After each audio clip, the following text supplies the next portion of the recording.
ज्या स्थानामध्ये ही कीर्तन सेवा सुरू आहे या स्थानातील सर्व अधिष्ठित देवता तथा सच्चिदानंद सद्गुरु भगवान दत्तात्रयाचे चरणी अभिवादन करून विश्वाचा कारभार या संत सज्जनांच्या मुळे चाललाय त्या सर्व संत सज्जनांचा आणि उपस्थित श्रोत्यांचा वंदनयुक्त सन्मान करून आजच्या कीर्तन सेवेला प्रारंभ करूया. समर्थांचं पद आहे.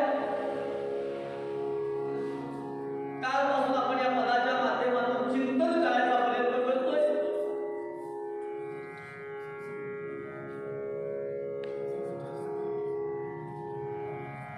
सज्जनाला कसं जाणायचं समर्थ या पदामध्ये सांगताय. कसे आहेत सज्जन? तेची जाणावे सज्जन जया शुद्ध ब्रह्मज्ञान. एक ज्ञान लौकिक ज्ञान आणि लौकिक ज्ञान देणारे अनेक गुरु आपल्याला भेटतात. ते आपल्याला ज्ञान देतात. लौकिक जीवनामध्ये आणि त्या ज्ञानाने तरतो देखील. पण हा भवसागर तरुण जाण्यासाठी ज्या ज्ञानाची आवश्यकता आहे ते ज्ञान शुद्ध ब्रह्मज्ञान ज्याला म्हणतात ते सद्गुरू देऊ शकतात.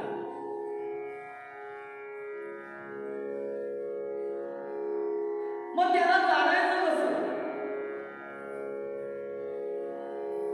समर्थ म्हणाले असे जे सज्जन आहेत. सज्ज म्हणजे तत्पर. सज्ज असलेले जन म्हणजे सज्जन. गोपाल कृष्ण भगवान जे सज्ज आहे असे सज्जन कशासाठी सज्ज आहे? तर या भवसागरामध्ये बुडणाऱ्या जनाला हितोपदेश करण्यासाठी अवतार घेतात. तुकाराम महाराज म्हणाले आम्ही कशासाठी आलो? आम्ही वैकुंठातले आलो कशासाठी? बोलिलेले ऋषी साध्य व्हावे वर्तावया.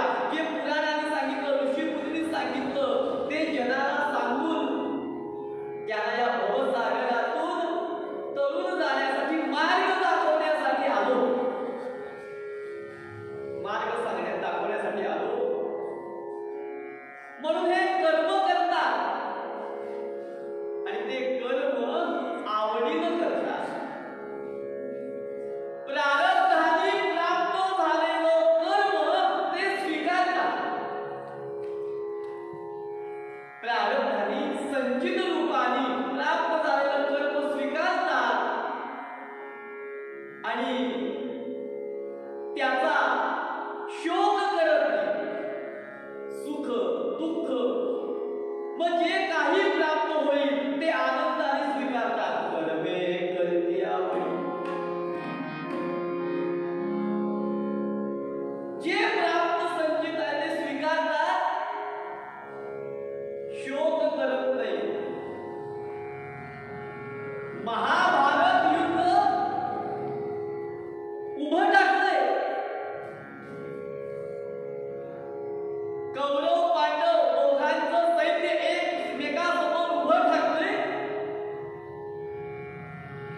आणि अर्जुन अशा वेळेला युद्धाला तयार नाही.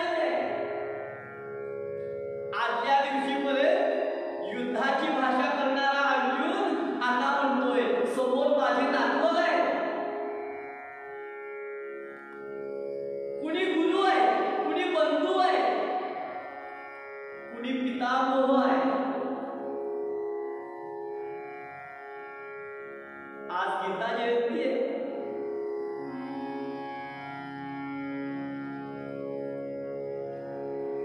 योग खूप छान आहे. अर्जुन युद्धाला तयार नाही आहे तेव्हा भगवान गोपाळ कृष्णाने अर्जुनाला गीता सांगितली. गीता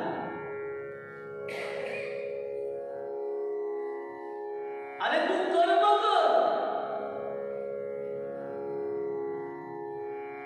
जे घडणार आहे ते माझ्या इच्छेनं घडणार आहे. तू कर्म कर. कर्मण्येवाधिकारस्ते मा फलेषु कदाचन.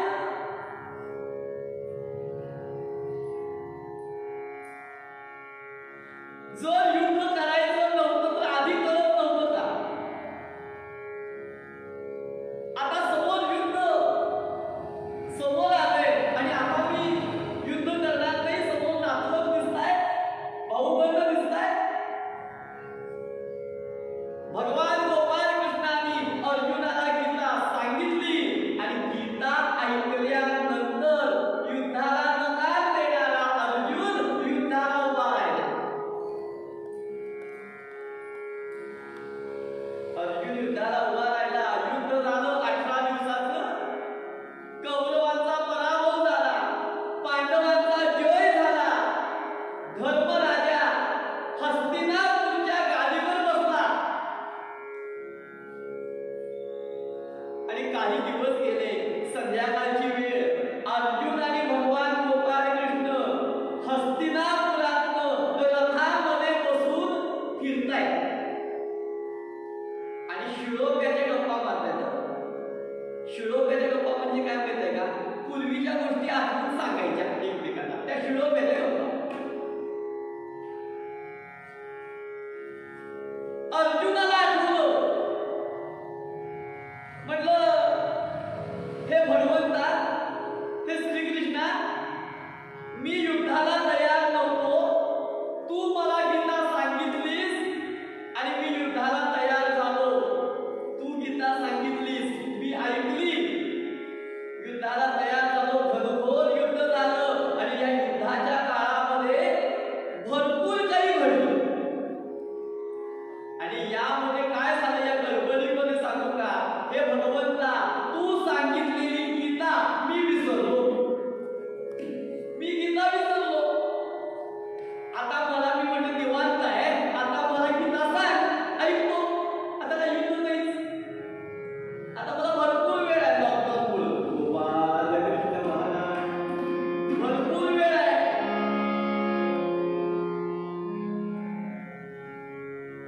लॉकडाऊनचा तोट्यापेक्षा फायदा खूप झाला. काय फायदा झाला? लोक या निमित्ताने घरात बसले आणि घरामध्ये असलेले गुरुचरित्र, ज्ञानेश्वरी, दासबोध सगळे ग्रंथ खूप जणांनी वाचून काढले या निमित्ताने. आणि कीर्तनकार, कलाकार, साथीदार याला सुद्धा ऑनलाईन कीर्तनाची संधी मिळाली. आम्ही गावात कीर्तन करतो, गावातले ऐकायला येत नाही. या निमित्ताने जगातले लोक कीर्तन ऐकू लागले. गोपाल कृष्ण महाराज.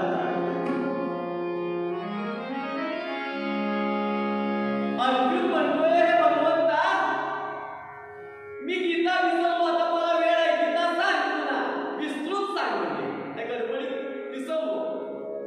पण भगवान गोपाल कृष्ण काही कमी आहेत का? अरे अर्जुना, मी तुला गीता सांगितली, ती युद्धाला तयार झाला. युद्धामध्ये एवढं काही घडलं की जशी गीता तू विसरला तशी मी पण विसरलो. आता बोल, मी पण गीता विसरलो. गीता रहस्यमध्ये लोकमान्य टिळकांनी हा दृष्टांत दिलेला आहे. अर्जुना, मीही गीता विसरलो. अर्जुन म्हणतोय, भगवंता, सांगणारा तू, ऐकणारा मी, दोघंही गीता विसरलो. जगाला उपदेश आता कोण करणार? धर्माचा. भगवान म्हणाले, अरे अर्जुना, तुझ्यासारखा माझा सखा असलेला भक्त गीता विसरतो, मग सामान्य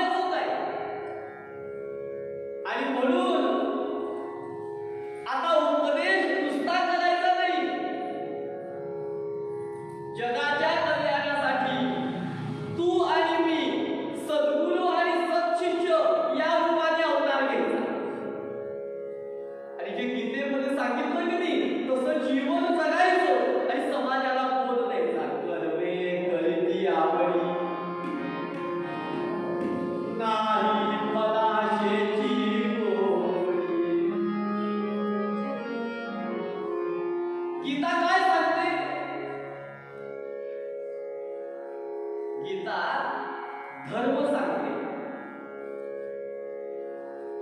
धर्म, गीता म्हणजे धर्म. गोंदवलेकर महाराजांचा एक भक्त आला आणि म्हणाला, भगवंत महाराज, ही गीता संस्कृत आहे, कितीही वाचली तरी कळत नाही. गोंदवलेकर महाराज म्हणाले, गीता कळत नाही ठीक आहे, गीतेवर असलेलं चित्र कळतं का? म्हटलं ते चित्र बघ.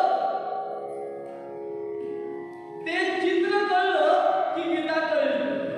महाराज म्हणाले, त्या गीतेच्या चित्रावर, पुस्तकावरच्या चित्रावर जी दोन आहे ती भगवंताच्या हातात आहे. रथाची दोरी भगवंताच्या हातात आहे. तसं आमच्या जीवनाची दोर भगवंताच्या हातात आहे. हे एकदा कळलं की गीता कळली. गोपाल कृष्ण महाराज. गीता म्हणजे धर्म, धर्म म्हणजेच गीता. त्याला प्रमाण देतो आणि मग पुढे जाऊया. बघा, गीता ही धर्मामध्ये मानली आहे. गीता म्हणजे धर्म. गीतेतील पहिला श्लोक आणि शेवटचा श्लोक बघा, म्हणजे आपल्याला धर्म कळेल. काय आहे पहिला श्लोक? धर्मक्षेत्रे कुरुक्षेत्रे. धर्मक्षेत्रे कुरुक्षेत्रे. आणि शेवटचा श्लोक यत्र योगेश्वर कृष्ण. हे दोन श्लोक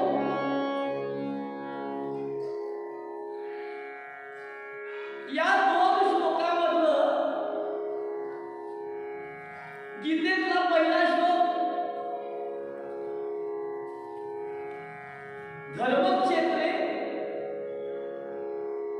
आणि गीतेतला जो शेवटचा श्लोक आहे त्यातील शेवटचा भाग बघा. यत्र योगेश्वर कृष्ण यत्र पार्थो धनुर्धरः तत्र श्रीविजयो धृतीर ध्रुवादितिर्मतिर्मम. त्यातील शेवटचा भाग ध्रुवादितिर्मतिर्मम आणि पहिला भाग धर्मक्षेत्रे कुरुक्षेत्रे. आणि ध्रुवादितिर्मतिर्मम नीती.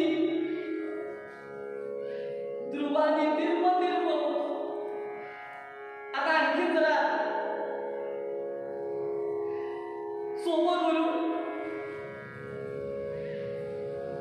गीतेतला पहिला शब्द धर्म, धर्मक्षेत्रे, त्यातला धर्म. आणि शेवटचा शब्द मम, मम. धर्म मम, माझा धर्म. आता असं बोलूया, गीतेतलं पहिलं अक्षर आणि शेवटचा अक्षर सोडून बघूया काय अर्थ होतो. धर्म मधला धर्म आणि शेवटचा म म्हणजे काय राहिलं? धर्म. म्हणजे गीता ही धर्मामध्ये मानलेली आहे. आणि म्हणून हे जे सज्जन आहे हे अवतार घेतात कशासाठी? जगाच्या कल्याणासाठी. जगाच्या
संतांचं चरित्रच बघा की अहो ज्ञानेश्वर महाराजांनी परमेश्वराला काय मागणं मागितलं. ज्ञानेश्वर महाराजांचं चरित्र बघितलं, समाजाने किती त्रास दिला. साक्षात परमात्मा पंढरीनाथ समोर उभे आणि भगवंत ज्ञानेश्वर माऊलींना म्हणतात वर मागा. काय मागितलं?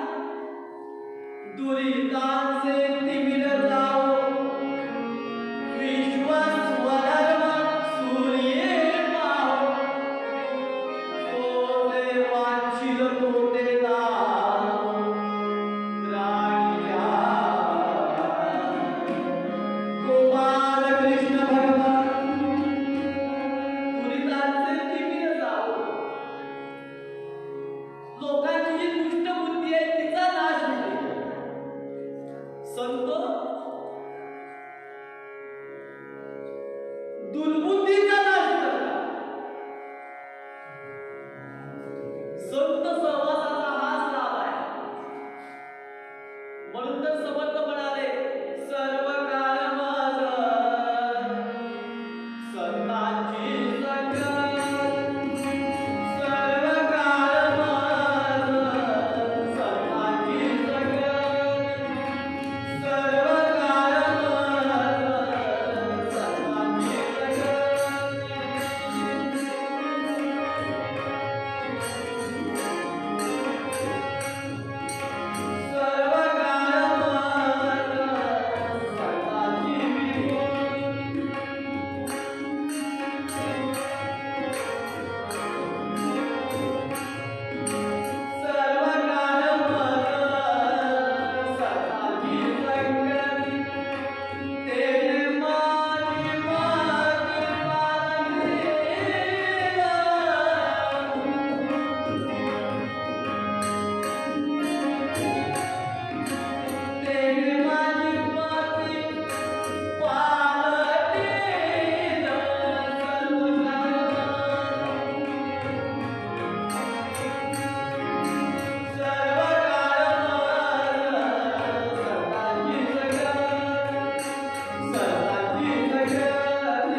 सज्जनांच्या संगतीमध्ये आमची कुबुद्धी सुबुद्धी होते.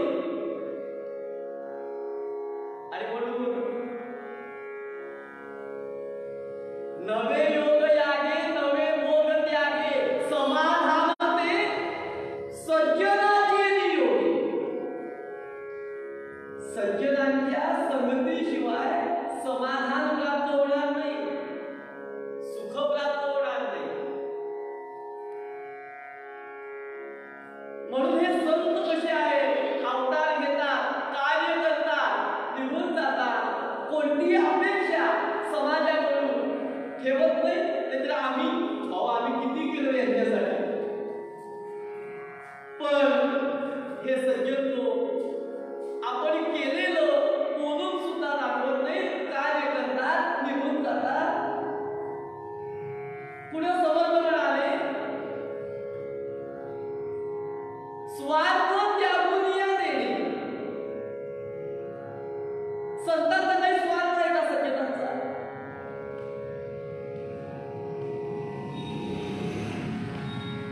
नोटबंदी करून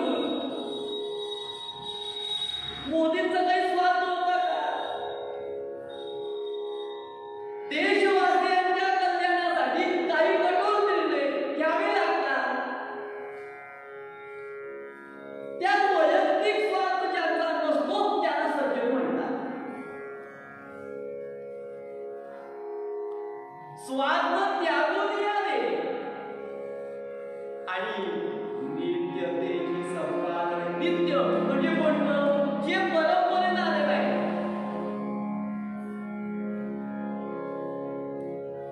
परंपरेनं जे आलेलं आहे ते स्वीकारणं. नित्यतेची संपादन म्हणजे टिकवणे. मग परंपरेनं आलेला उत्सव असेल, परंपरेनं आलेली घराण्याची कुलाची रीत असेल, ती रीत सांभाळणं, टिकवणं, पुढच्या पिढीपर्यंत देणं, हे सगळं कशासाठी? तर आपण करायचं आणि ते पुढच्या पिढीपर्यंत द्यायचं, तो वारसा टिकवायचा. हे सज्जनांचं लक्षण आहे. आणि शेवटी समर्थ म्हणाले, म्हणे रामी रामदास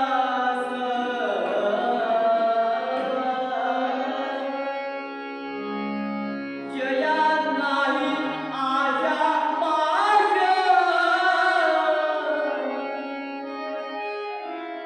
याला आशा पाश नाही असा जो आहे तो सज्जन.